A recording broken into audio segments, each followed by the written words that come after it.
जलजीवन mission अंतर्गत झालेल्या pipeline कामाची चौकशी करण्याची मागणी करत ग्रामपंचायत कार्यालयासमोर 12 ऑगस्टपासून आंदोलन सुरू आहे।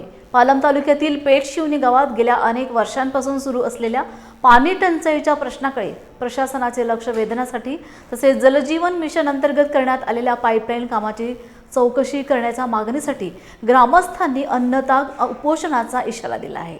याबाबत जिल्हाधिकाऱ्यांना निवेदन देण्यात आले। अगोदर सुद्धा आम्ही पाणी पुरवठा विभागाला संबंधित विभागांना वेळोवेळी अर्ज विनंत्या दिल्या आणि ज्या योजनांद्वारे पेठशिवणी या गावासाठी पाणी येणार होतं त्या सर्व योजनांची माहिती घेतल्यानंतर असं लक्षात आलं की कागदावर मात्र या योजना पूर्ण होताना दिसत आहेत आणि गावात अद्यापर्यंत कुठल्याच योजनेचं पाणी पोहोचलेलं नाही आहे। त्या संदर्भामध्ये 65 गाव जलजीवन मिशन असेल किंवा भारत निर्माण असेल किंवा जलजीवन मिशन असेल याच्या कामाची प्रगती कागदोपत्री खूप जास्त प्रमाणात झालेली आहे, पण अद्यापर्यंत गावात कुठलीच पाईपलाईन सक्सेस नाही आहे। ती पाईपलाईन कुठल्याही पद्धतीनं योग्य शासनाच्या नियमानं ती रस्त्याने बुजवलेली नसून त्या पाईपलाईनमध्ये फक्त आणि फक्त रस्ते खोदून रस्त्यांची दुरावस्था मात्र झाली आणि अद्यापर्यंत गावाला पाणी हे विकतच घेण्याची वेळ आहे।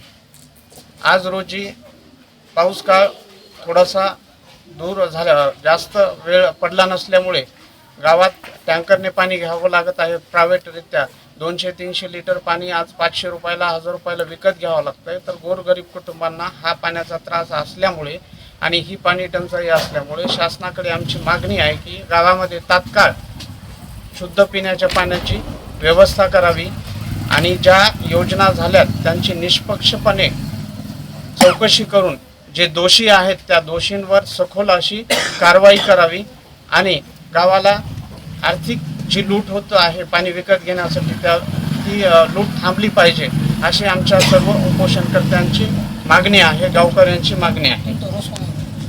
आमचा राजकीय रोष वगैरे कसलाच कोणत्याही पक्षावर नाही आहे किंवा कोणावरही नाही आहे। आमचं म्हणणं आहे की शासनाने या झालेल्या योजनांची चौकशी सखोल पद्धतीने निष्पक्ष पद्धतीने केली पाहिजे आणि यामध्ये जो कोणी दोषी आहे त्याला लवकरात लवकर त्याच्यावर कारवाई करून त्याच्याकडून एकतर वसुली करून घ्यावी, अन्यथा लवकरात लवकर हे काम दुरुस्त केलं पाहिजे।